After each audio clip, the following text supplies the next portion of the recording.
दोस्तों आज हम एक नया चैप्टर आपका स्टार्ट कर रहे हैं और उसका नाम है सेट ऑफ लॉसेस। प्रॉफिट को तो सेट ऑफ नहीं कर सकते, लॉस को सेट ऑफ कर सकते हैं। और अगर लॉस सेट ऑफ नहीं हो सकता है तो उसे हम आने वाले सालों में कैरी फॉरवर्ड करेंगे और उसके बाद उसे सेट ऑफ करेंगे। तो इसीलिए चैप्टर का नाम पड़ गया set of and carry forward in set of losses. ये चैप्टर का नाम पड़ गया है। इसके बेसिक के बारे में जानेंगे, उसके बाद मैं नोट्स करवा दूंगा आपको और नेक्स्ट क्लास में आपको स्टडी मटेरियल मैं करवा दूंगा, जिसके बाद आपका ये चैप्टर कंप्लीट हो जाएगा। ज़्यादा मुश्किल नहीं है, बट डेफिनेटली इसमें से जो है 4 नंबर तक का आ जाता है। और अगर क्लबिंग की बात करें तो उसमें से भी 2 से 4 नंबर का आता है। दोनों को मिला दें तो 6 से 8 नंबर का इन दोनों चैप्टर से आ सकता है। ज़रूरी नहीं आएगा, आ सकता है, बट हाँ 4 नंबर तक का तो आता ही है। तो चलिए स्टार्ट करते हैं दोस्तों ये वाली क्लास आपकी आज की। आपको तो पता ही है कि 5 हेड से आपकी इनकम आती है, जिसमें कि एक हेड होता है सैलरी, एक होता है हाउस प्रॉपर्टी, एक होता है कैपिटल गेन, एक होता है पीजीबीपी और एक होता है अदर सोर्सेस। ये पांचों हेड से जो इनकम आती है, क्या इसमें इनकम के अलावा लॉस नहीं आ सकता क्या? देखिए सैलरी में तो क्या लॉस आएगा, उसमें तो पैसे मिलेंगे आपको, जाएगा तो कुछ भी नहीं। हाउस प्रॉपर्टी से आपका लॉस आ सकता है अगर आपका जो इंटरेस्ट माइनस होता है ना वहाँ पे 24A में, 24B में, 24A में तो स्टैंडर्ड डिडक्शन माइनस होती है। तो इंटरेस्ट जो है कई बार नेगेटिव आप माइनस करना अलाउ कर देते हैं, यानी जितना इंटरेस्ट है आप लेट आउट में माइनस कर सकते हैं। और सेल्फ ऑक्यूपाइड में तो एनएवी नील होता है, उसके बाद भी आप इंटरेस्ट माइनस कर सकते हैं, जिससे हाउस प्रॉपर्टी की इनकम नेगेटिव आ सकती है। कैपिटल गेन में भी दोस्तों कैपिटल लॉस हो सकता है, पीजीबीवी में भी जो है लॉस आ सकता है, और अदर सोर्सेज में मेरे हिसाब से लॉस नहीं आएगा। कभी देखा नहीं है बट फिर भी आ सकता है, मान के चलते हैं। अगर कभी आया तो देखेंगे क्या होगा। सैलरी में कभी लॉस नहीं आता, अदर सोर्सेज में कभी देखा नहीं लॉस आते हुए, इन तीनों में आ जाता है। तो एक का जो प्रॉफिट है और दूसरे का लॉस है, क्या वो आपस में एडजस्ट हो सकता है क्या जब हम यहाँ पर ग्रॉस टोटल इनकम निकालते हैं? क्योंकि पांचों हेड की इनकम हम ऐड कर कर जीटीआई निकालते हैं और एक हेड में लॉस है, दूसरों में प्रॉफिट है।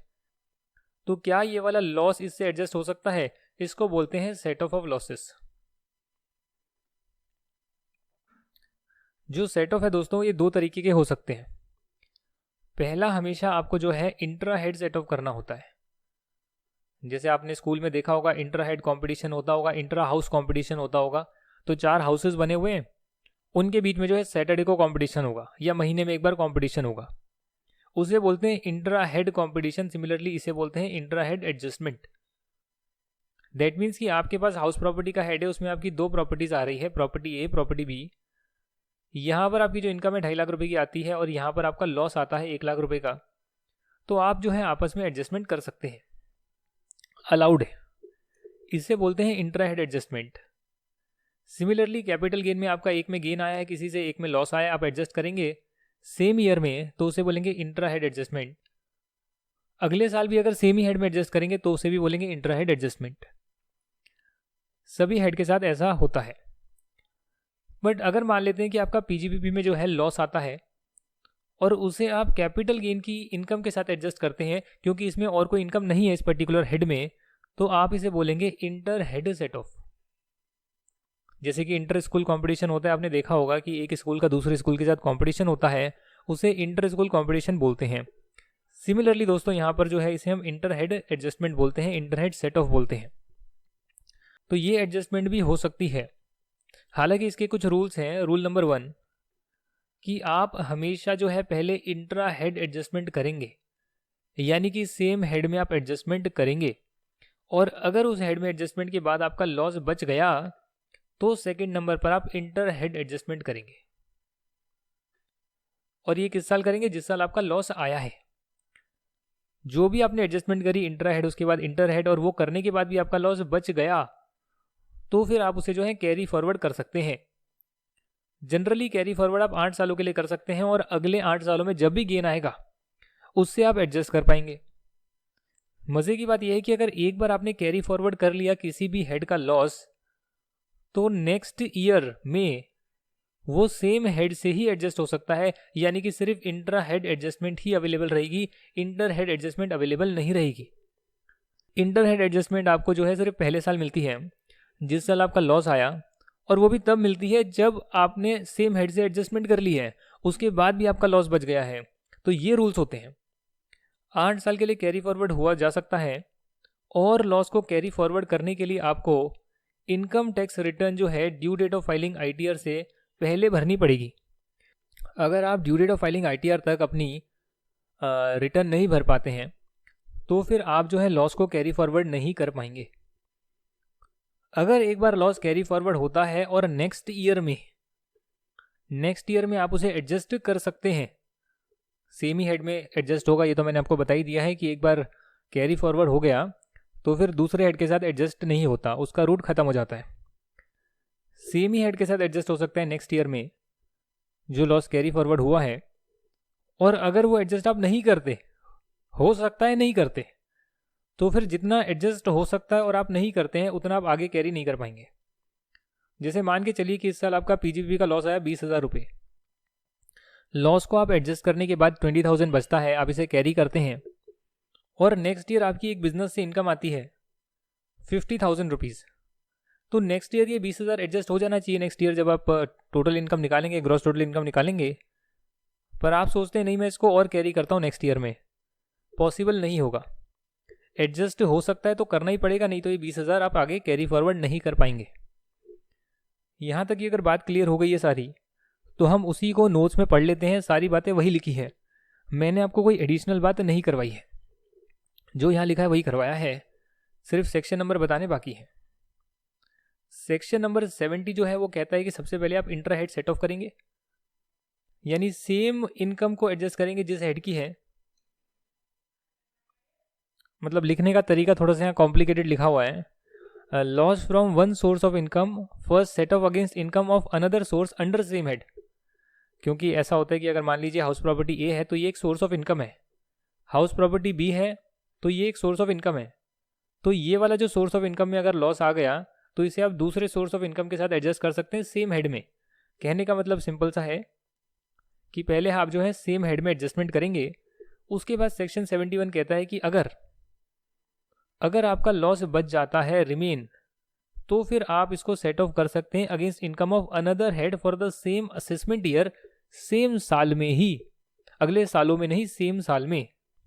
अगर लॉस सेट ऑफ नहीं हो पाता है तो फिर आप उसे कैरी फॉरवर्ड कर सकते हैं, और नेक्स्ट ईयर में जो है आप उसे सिर्फ सेम हेड की इनकम के साथ ही एडजस्ट कर सकते हैं। Intra head set of he allow होगा नेक्स्ट ईयर से। ये जनरल रूल है, इसकी एक्सेप्शन भी नीचे पढ़ेंगे। ये तो मैंडेटरी है कि आपको लॉस सेट ऑफ करना ही पड़ेगा अगर आप कर सकते हैं तो, अगर पॉसिबल है तो, और साथ में कैरी फॉरवर्ड करने के लिए आपको due date of filing ITR से पहले अपनी रिटर्न भरनी पड़ेगी। अगर आपको ये सारी बातें समझ में आ गई जो जनरल प्रोविजन है, तो अब हम इसके एक्सेप्शंस करने वाले हैं, जहां पर मैं आपको बताऊंगा कि कौन कौन सी ऐसी पर्टिकुलर इनकम है जो सिर्फ एक ही पर्टिकुलर हेड से एडजस्ट हो सकती है, एक ही पर्टिकुलर इनकम से एडजस्ट हो सकती है। ऐसे कुछ एक्सेप्शंस दे रखे हैं, जैसे कि यहां पर दे रखा है सैलरी, तो सैलरी में तो कोई लॉस आएगा नहीं, पहली बात। दूसरा आपका हेड होता है हाउस प्रॉपर्टी, उसमें सेक्शन नंबर 71B में लिखा है कि आप जो है 8 साल तक कैरी फॉरवर्ड कर सकते हैं, जो कि जनरल प्रोविजन है, आप 8 साल तक कैरी फॉरवर्ड कर सकते हैं। अगर आपका एडजस्ट नहीं हो रहा है तो आप आगे कैरी फॉरवर्ड करते रहेंगे, नेक्स्ट ईयर फिर लॉस आएगा, उसको 8 साल और कैरी फॉरवर्ड कर सकते हैं, यानी कि असेसमेंट ईयर एंड होने के बाद 8 साल आप कैरी फॉरवर्ड कर सकते हैं। Even if ITR is not filed on time, तब भी इसको कैरी फॉरवर्ड किया जा सकता है, ये एक्सेप्शंस दे दिए। यानी जनरली आप कैरी फॉरवर्ड तब करेंगे जब आप आईटीआर को टाइम पर फाइल करते हैं, पर हाउस प्रॉपर्टी का लॉस आप उसके बावजूद भी आगे कैरी फॉरवर्ड कर सकते हैं। दूसरी बात, सेक्शन 71 का ही सबसेक्शन 3 ये बोलता है कि हाउस प्रॉपर्टी में जो है आप सेट ऑफ कर सकते हैं इंटर हेड, यानी कि इसकी लॉस आ रही है, इसमें लॉस आ रहा है, और किसी और हेड में इनकम आ रही है, जैसे सैलरी में इनकम आ रही है। हाउस प्रॉपर्टी में लॉस है, किसी और हेड में इनकम है, उसके साथ आप एडजस्ट करना चाहते हैं, तो आप दूसरे हेड के साथ 2 लाख से ज्यादा एडजस्ट नहीं कर सकते हैं।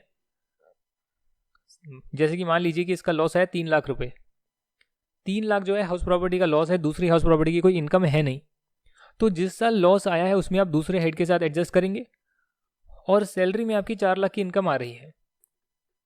यहां लिखा है कि हाउस प्रॉपर्टी का जो लॉस है किसी दूसरे हेड के साथ 2 लाख से ऊपर एडजस्ट नहीं होगा। तो 3 लाख में से आप 2 ही लाख एडजस्ट कर पाएंगे, 1 लाख आपको आगे कैरी फॉरवर्ड ही करना पड़ेगा। और एक बार कैरी फॉरवर्ड हो गया तो उसके बाद सिर्फ हाउस प्रॉपर्टी के ही इनकम से जो है एडजस्ट होगा। सेक्शन जो है 72 देखते हैं। हाउस प्रॉपर्टी के बाद आपका पीजीपी इनकम आती है और वहां लिखा है कि नॉर्मली जितनी भी पीजीपी इनकम होती है वो सभी हेड के साथ एडजस्ट हो सकती है, बट सैलरी इनकम के साथ एडजस्ट नहीं हो सकती है। यानी जनरल प्रोविजन देख लिए, दूसरे हम एक्सेप्शंस पढ़ लेंगे, तो इन्हें छोड़कर जो जनरल बातें बताई वो सब पर एप्लीकेबल होती है। पीजीपी इनकम सैलरी के साथ एडजस्ट नहीं होगी। इसका कारण ये है, मैं आपको बता देता हूं कि पहले प्रोविजन नहीं हुआ करता था, बाद में आया। बहुत सालों पहले रिलायंस कंपनी ने कहा कि देखो, इनकम टैक्स में जो हम एडजस्टमेंट करते हैं, नेट प्रॉफिट की प्लस माइनस करते हैं, वो नेट प्रॉफिट हम दिखाते हैं बहुत सारा करोड़ में, और प्लस माइनस की ऐसी एडजस्टमेंट लगाते हैं जिससे कि टैक्स का प्रॉफिट हमारा आता है 0, यानी हमें इनकम टैक्स देना ही नहीं पड़ता। ऐसी हम प्लस माइनस की एडजस्टमेंट लगाते हैं। हमने इसीलिए सीएस को बिठाया हुआ है कि आप ऐसा कुछ करिए कि हमारा जो इनकम है 0 आ जाए या लॉस आ जाए। ये कहते हैं भैया देखो, अपने एम्प्लॉयज़ को बोलते हैं कि हम आपको सैलरी देते हैं, तो क्यों ना आप भी जो है झूठ मूठ का बिजनेस दिखा लो अपना, और उससे सैलरी की इनकम को एडजस्ट कर लो, और आप भी सैलरी पर टैक्स मत दो। इन्होंने अपनी एम्प्लॉयज़ को बोला, तो सब लोग वो करना स्टार्ट कर दिए और झूठ मूठ का बिजनेस दिखाकर जो है एक्सपेंस को क्लेम करने लग गए, खर्चा दिखाने लग गए, सैलरी की इनकम के साथ एडजस्ट करने लग गए। डिपार्टमेंट हर बंदे की इनकम चेक नहीं कर सकता है, वो तो सिर्फ 1 या 2% स्क्रूटनी में लेता है। तो बहुत सारा है, डिपार्टमेंट को लॉस होने लगा, इसलिए उन्होंने प्रोविजन डाला बहुत सालों पहले कि आप बिजनेस के लॉस को सैलरी की इनकम के साथ कभी एडजस्ट नहीं करेंगे। कैरी फॉरवर्ड जो है आप 8 साल कर सकते हैं, even a business is discontinued. Business discontinue हो गया, इसका एक बहुत क्लासिक एग्जांपल मैं आपको बताता हूं कि आप एक बिजनेस कर रहे हैं, वो बिजनेस का जो है 40,000 का लॉस है और आप बिजनेस को छोड़ देते हैं, डिसकंटिन्यू कर देते हैं, बट आप इसको जो है कैरी फॉरवर्ड कर सकते हैं आने वाले सालों में। और कितने भी सालों में आप कैरी फॉरवर्ड कर सकते हैं ये वाला लॉस को, जो कि इस बिजनेस की अगर फ्यूचर में कोई इनकम आ गई, जैसे कि मान लो आपने कुछ डेबिट किया हुआ था, कोई बैड डेट का लॉस हो गया, कुछ आपका एक्सपेंस आपने क्लेम कर लिया और वो बाद में रिकवर हो गया, तो मैंने आपको पीजीबी में ये करवाया था कि अगर बाद में कोई लॉस रिकवर हो जाएगा तो उससे आप, अगर इस बिजनेस की कोई लॉस कैरी फॉरवर्ड हो रखा है तो उसे आप एडजस्ट कर सकते हैं, बाकी रिमेनिंग पोर्शन आप टैक्सेबल करेंगे। ये चीज़ हमने डिस्कस करी थी पीजीबी के चैप्टर में भी। जनरल प्रोविजन अगर आपको समझ में आ गए हैं कि कैसे हाउस प्रॉपर्टी का 2 लाख तक ही एडजस्ट हो सकता है और रिटर्न नहीं भरी तो भी कैरी फॉरवर्ड हो सकता है, कैसे सैलरी में कोई लॉस नहीं आता और पीजीबी जो है सैलरी इनकम के साथ एडजस्ट नहीं होता, ये जनरल बातें अगर आपने कर ली है तो हम कुछ स्पेसिफिक बातें अब चर्चा करने वाले हैं। सेक्शन 74 ये कहता है कि जिसका बिजनेस है owning and maintaining horses for races, owning and maintaining horse races नहीं, मैंने गलती से यहाँ पे रेसेस लिख दिया था, नहीं, आप हॉर्सेस को मेंटेन कर रहे हैं जो रेस में दौड़ेंगे। आप रेस नहीं करवा रहे हो, आप घोड़ों को मेंटेन कर रहे हो। भले ही आपके ग्राउंड में रेस भी होती है, वो एक अलग मुद्दा है, पर आप जो है घोड़ों की मेंटेनेंस करते हैं, घोड़ों को ओन करते हैं। अगर आपका इस एक्टिविटी से लॉस आएगा तो आप इसको सिर्फ इसी एक्टिविटी के गेन के साथ एडजस्ट कर सकते हैं। और जब मैं ऐसा बोलता हूं तो स्टूडेंट कंफ्यूज होकर आकर मुझसे दूसरा क्वेश्चन पूछ लेते हैं कि मान लीजिए ये आपका लॉस है, लॉस आया है फ्रॉम बिजनेस जिसमें आप हॉर्सेस को मेंटेन करते हैं, मेंटेन नहीं करते, ओनिंग एंड मेंटेनिंग, ओन भी करते हैं मेंटेन भी करते हैं, दोनों चीज़ें होनी चाहिए। तो आप ओन भी करते हैं मेंटेन भी करते हैं,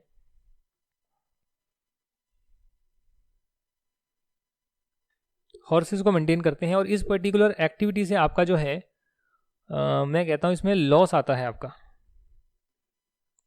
तो इस लॉस को आप किसी और बिजनेस इनकम के साथ भी एडजस्ट नहीं कर सकते, किसी और हेड की इनकम के साथ भी एडजस्ट नहीं कर सकते, करंट ईयर में भी एडजस्ट नहीं कर सकते, सिर्फ इसे आप सेम हेड सेम एक्टिविटी की इनकम के साथ एडजस्ट कर सकते हैं। यानी कि अगर आपका एक और हॉर्सेस ओनिंग मेंटेनिंग का बिजनेस है, उससे आपका गेन आता है 50,000 रुपये का, तो उससे एडजस्ट कर सकते हैं। नहीं एडजस्ट कर पाते तो आप कैरी फॉरवर्ड कर सकते हैं, और सेम एक्टिविटी से फ्यूचर में अगर गेन आएगा, प्रॉफिट आएगा, तो उससे आप एडजस्ट कर पाएंगे, और इसे आप सिर्फ 4 सालों के लिए ही कैरी फॉरवर्ड कर सकते हैं। अच्छा बिजनेस नहीं माना जाता, इसके लिए सिर्फ 4 साल के लिए अलाउ किया गया है। कई बार क्वेश्चन ऐसा आता है कि मान लीजिए आपके हॉर्सेस हैं, उसे आप मेंटेन करते हैं, ओन करते हैं, और आपका वहां से आ रहा है 50,000 का गेन प्रॉफिट, यहाँ दूसरी तरफ जो है आपका यहाँ पर आ रहा है हाउस प्रॉपर्टी का लॉस, सैलरी इनकम आपकी है नहीं। अब यहाँ हाउस प्रॉपर्टी का लॉस आ रहा है आपका 30,000 का, ये एडजस्ट कर दिया इसके साथ, 20,000 को ही टैक्सेबल बनाया। अब स्टूडेंट्स आगे पूछेंगे ये कैसे हो गया, तो एक्ट में ये थोड़ी ना लिखा है कि आप किसी और का लॉस इसकी इनकम के साथ एडजस्ट नहीं कर सकते। एक्ट में ये लिखा है कि इसका अगर लॉस आएगा owning and maintaining horse races का, owning and maintaining horses for races का, तो उस केस में जो है इसी की इनकम के साथ एडजस्ट होगा, इसी एक्टिविटी की इनकम के साथ एडजस्ट होगा, ये लिखा है। रिवर्स तो हो सकता है, समझे आप।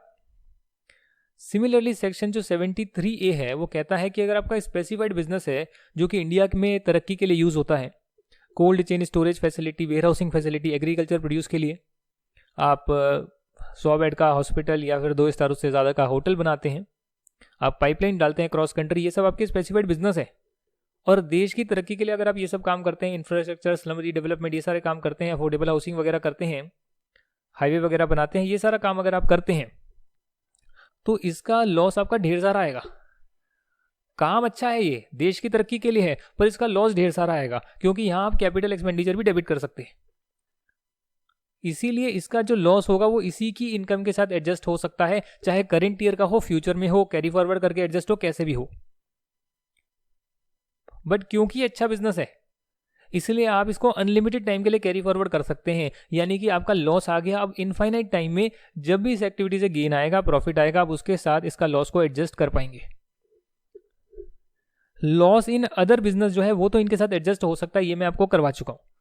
यहां पर गेन आ रहा है, दूसरे में लॉस आ रहा है बिजनेस में, आप एडजस्ट कर सकते हो, कोई दिक्कत नहीं है। बट इसका लॉस है, इन एक्टिविटीज का लॉस है, ये जो हॉर्सेज वाला था ये स्पेसिफाइड बिजनेस का है, इसको आप इसी एक्टिविटी के गेन के साथ एडजस्ट कर सकते हैं। अगर आप सेक्शन 73 कहता है अगर आप स्पेकुलेटिव बिजनेस करते हैं, जो मैंने आपको शायद पीजीबी में नहीं कराया। स्पेकुलेटिव बिजनेस क्या होता है कि मान लीजिए कि आपने पैसा डाला स्टॉक में, शेयर में डाला पैसा, और शेयर की डिलीवरी होने से पहले आपने उसको सेल कर दिया और गेन बुक कर लिया, दैट मीन्स आपने स्पेकुलेशन करा है, आपने इंट्राडे ट्रेडिंग करी है। अगर आपका बिजनेस वो है तब तो दिक्कत नहीं है, पर अगर आपका बिजनेस वो नहीं है तो वो एक स्पेकुलेटिव एक्टिविटी मानी जाएगी। और स्पेकुलेटिव बिजनेस का जो लॉस है वो स्पेकुलेटिव बिजनेस की ही इनकम के साथ एडजस्ट हो सकता है।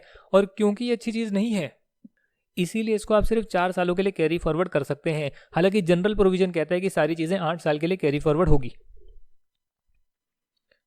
जब भी आपका पीजीबी में लॉस आएगा तो हमने एक CIT वर्सेस वर्मानी इंडस्ट्री का एक केस किया था पीजीबीपी के चैप्टर में। आई थिंक सुप्रीम कोर्ट की जजमेंट थी जहां पर उन्होंने बताया कि जो अनएब्जॉर्ब डेप्रिसिएशन होता है, अगर अनएब्जॉर्ब कैपिटल एक्सपेंडिचर है साइंटिफिक रिसर्च पर, आप कैपिटल एक्सपेंडिचर माइनस कर सकते हैं और उससे आपका जो है बहुत सारा ढेर सारा लॉस आता है। तो जो कैपिटल एक्सपेंडिचर एब्जॉर्ब नहीं हो पाता उसे अनएब्जॉर्ब कैपिटल एक्सपेंडिचर बोलते हैं। सिमिलरली फैमिली प्लानिंग का जो एक्सपेंस है वो आप पीएनएल में डेबिट कर सकते हैं। हाँ, कैपेक्स से तो 5 सालों में कर सकते हैं, उससे भी अगर लॉस आता है तो उसे हम कैपिटल एक्सपेंडिचर को डेबिट करने से लॉस आता है तो उसे भी हम अनएब्जॉर्ब डेप्रिसिएशन की तरह ट्रीट करते हैं। तो जो ये एब्जॉर्ब नहीं हो पा रहा है अगर, तो उसको एडजस्ट कैसे करेंगे, सेट ऑफ कैसे करेंगे, वो नीचे दे रखा है। अगर आपकी किसी पर्टिकुलर बिजनेस में unabsorbed depreciation, unabsorbed capital expenditure ऐसा कुछ आ रहा है, साइंटिफिक रिसर्च का, फैमिली प्लानिंग का, तो एक बिजनेस में आ गया तो उसे आप दूसरे बिजनेस की इनकम के साथ एडजस्ट कर सकते हैं, दूसरे बिजनेस इनकम के साथ एडजस्ट कर सकते हैं। वो सेम हेड की बात हो गई। अगर नहीं आ पा रहा तो आप उसे किसी और हेड की इनकम के साथ भी एडजस्ट कर सकते हैं, क्योंकि ये बिजनेस में आता है, पीजीबी में आता है, तो आप सैलरी को छोड़कर और कैजुअल इनकम को छोड़कर सबके साथ एडजस्ट कर सकते हैं। क्योंकि कैजुअल इनकम पर तो आंख बंद करके डायरेक्टली टैक्स लगता है, उसमें कोई झमेला नहीं है, वो किसी के साथ एडजस्ट वगैरह नहीं हो सकता। ना ही कैजुअल इनकम का लॉस और ना ही कोई और लॉस कैजुअल इनकम के साथ एडजस्ट हो सकता है, क्योंकि ये तो आपको आंख बंद करके सीधा टैक्स देना होता है। Lottery, gambling, card game, game shows, betting और पैसा लगाते हो हॉर्स रेसिस पर, वो पैसा वो आपका डायरेक्टली टैक्सेबल होता है। जो एडजस्ट नहीं हो पाया किसी और बिजनेस की इनकम के साथ, ना ही एडजस्ट हो पाया किसी और हेड के साथ, वो फिर आपका जो है आगे कैरी फॉरवर्ड होगा अनलिमिटेड पीरियड के लिए। नेक्स्ट ईयर में जो होगा, ये मैंने आपको पीजीबी में कराया था, नेक्स्ट ईयर क्या होएगा कि पहले आप करंट ईयर का डेप्रिसिएशन वगैरह माइनस करेंगे, साइंटिफिक रिसर्च, फैमिली प्लानिंग का एक्सपेंडिचर करंट ईयर का माइनस करेंगे, जो भी बिजनेस है, जिस भी बिजनेस से आया है, और उसके बाद अगर प्रॉफिट बच गया तो फिर आप ब्रॉड फॉरवर्ड बिजनेस लॉस को पहले एडजस्ट करेंगे।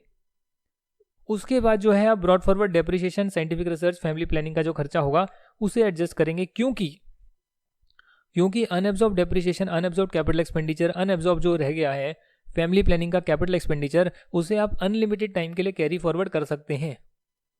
पर जो नॉर्मल बिजनेस का लॉस है उसे आप 8 सालों के लिए ही कैरी फॉरवर्ड कर सकते हैं। इसीलिए जो है यहां पर दे रखी है चीजें कि आप इस ऑर्डर में जो है सेटअप वगैरह करेंगे।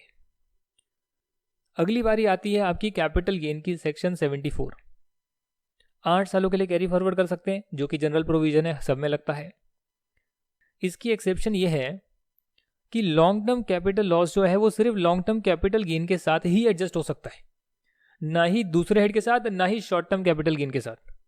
लॉन्ग टर्म के साथ एडजस्ट होगा, पर जो छोटा है शॉर्ट टर्म, वो शॉर्ट टर्म या लॉन्ग टर्म दोनों के साथ एडजस्ट हो सकता है।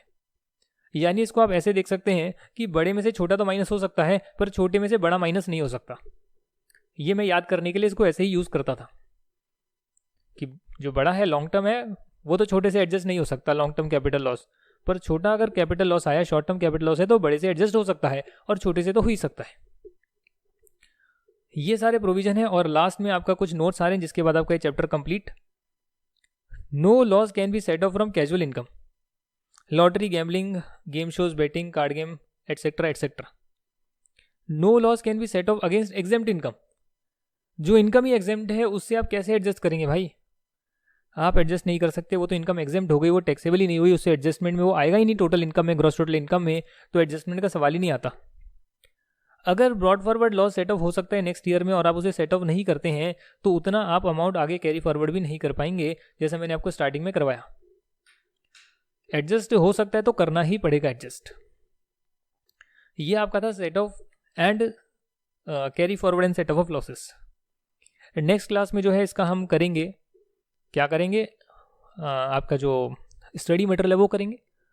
उसके बाद हम आपका डिडक्शन का चैप्टर स्टार्ट करेंगे, और डिडक्शन होने के बाद आपके 2 ही चैप्टर बचेंगे, TDS एडवांस टैक्स वाला और सैलरी वाला। हाँ, रिटर्न फाइलिंग का भी है, बट वो एक ही क्लास का चैप्टर है, और उसमें से आपको मैं काफ़ी चीज़ें बता चुका हूँ कि रिटर्न कब फाइल करनी होती है, किसको करनी होती है।